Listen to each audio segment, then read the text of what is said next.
ஊடுருவிவிடக் கூடாது என்பதற்காக தமிழகத்திலே தமிழக வெற்றி கழகம் காங்கிரஸ் பேரியக்கத்தோடு கைகோர்த்து காங்கிரஸ் பேரியக்கம் தன்னுடைய ஆதரவை நல்கி இன்றைக்கு 108 113 உயர்ந்திருக்கிறது. இந்தியாவிலே ஒரு மரபு கடைபிடிக்கப்பட்டு வருகிறது. எந்த இயக்கம் அரசியலமைப்பு சட்டப்படி யார் அதிக அறுதி பெரும்பான்மை பெறுகிறார்களோ அவர்களைத்தான் முதலில் ஆட்சி அமைக்க அழைக்க வேண்டும். அப்படி ஏராளமான உதாரணங்கள் நம்முடைய இந்தியாவில் இருக்கின்றன. 1996 இந்தியாவினுடைய அறுதி பெரும்பான்மை பெற்ற கட்சியாக வாஜ்பாயினுடைய இயக்கம் பாரதிய ஜனதா கட்சி அன்றைக்கு இருந்தது. அப்போது குடியரசுத் தலைவர் வாஜ்பாயை பிரதமராக்கி நீங்கள் உங்களுக்கு அவகாசம் தருகிறேன், உங்களுடைய பெரும்பான்மையை நீங்கள் நாடாளுமன்றத்தில் நிரூபியுங்கள் என்று சொன்னார். அப்போது பாஜகவுக்கு இணைத்தது. அதே போல வாஜ்பாயும் பிரதமரானார். 13 நாளில் அவரால் நிரூபிக்க முடியவில்லை, ஆட்சியை இழந்தார். இது வரலாறு. அதே போல அவர்களுக்கு வேண்டுமானால் சமீபத்தில் 2017 கோவாவில் மக்கள் காங்கிரஸ் பேரியக்கத்துக்கு அறுதி பெரும்பான்மை வழங்கினார்கள்.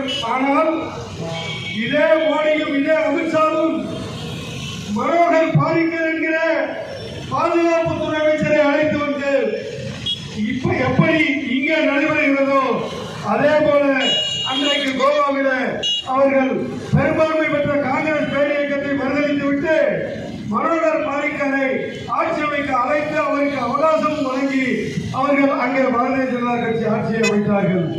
நான் வருவதற்கு முன்னால் செய்திகளிலே பார்த்துக் கொண்டு வந்தேன். அதிமுகவினுடைய அமைச்சராக இருந்த நாடாளுமன்ற உறுப்பினர் தம்பிதுரை இன்றைக்கு அறிவித்திருக்கிறார்.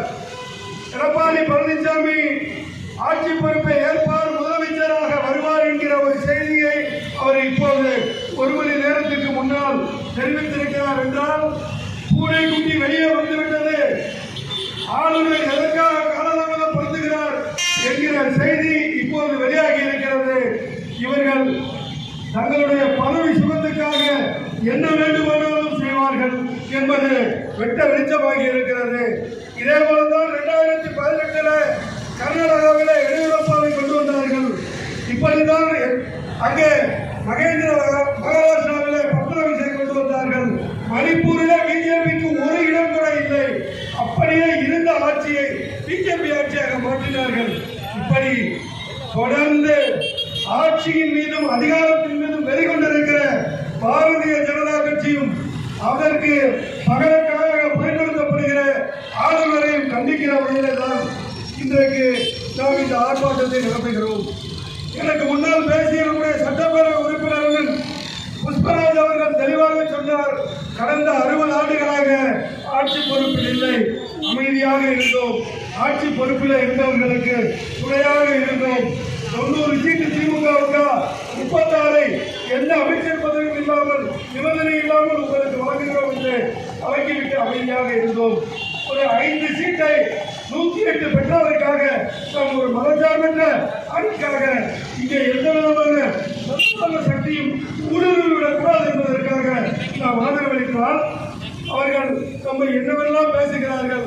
அண்ணன் குறிப்பிட்டதை போல நாமும் பேச தொடங்கினால் பேரறிவாளரை நீங்கள் கட்டி அழைத்ததை கண்ணீர் இதயத்தோடு பார்த்து கொண்டிருந்தவர்கள் காங்கிரஸ் பேரியக்கத்தார்கள் என்பதை மறந்துவிடக்கூடாது.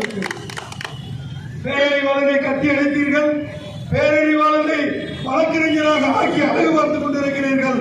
நாளைக்கு பேரறிவாளரை நீதிபதியாகவும் ஆக்க பரிந்துரைப்பீர்கள்.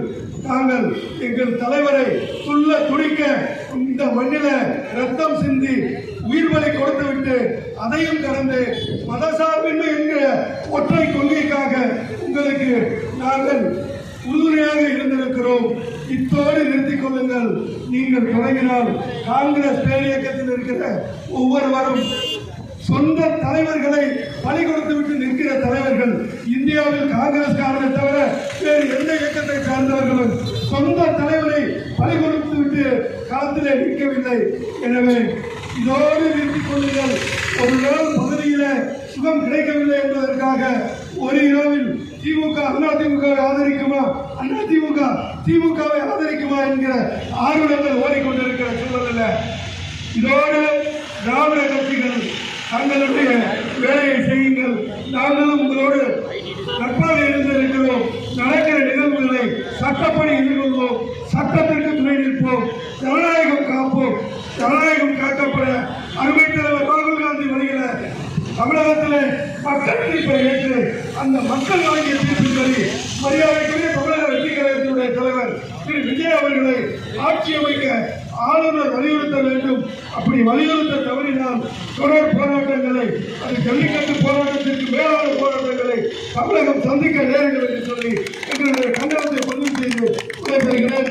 அதுகொண்டு அனைவருக்கும் மாவட்ட காங்கிரஸ் கமிட்டியின் சார்பில் என் சார்ந்த நன்றி.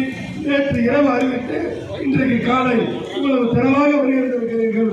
உங்கள் அனைவருக்கும் என்னுடைய நன்றியை தெரிவித்து அடுத்து கண்டன முழக்கத்திற்கு பிறகு நம்முடைய அழைப்பை ஏற்று வந்திருக்கிற நம்முடைய சமாஜ்வாதி கட்சியினுடைய சார்பில் கருணாகரன் அவர்கள் அனைவருக்கும் நன்றி சொல்வார்கள்.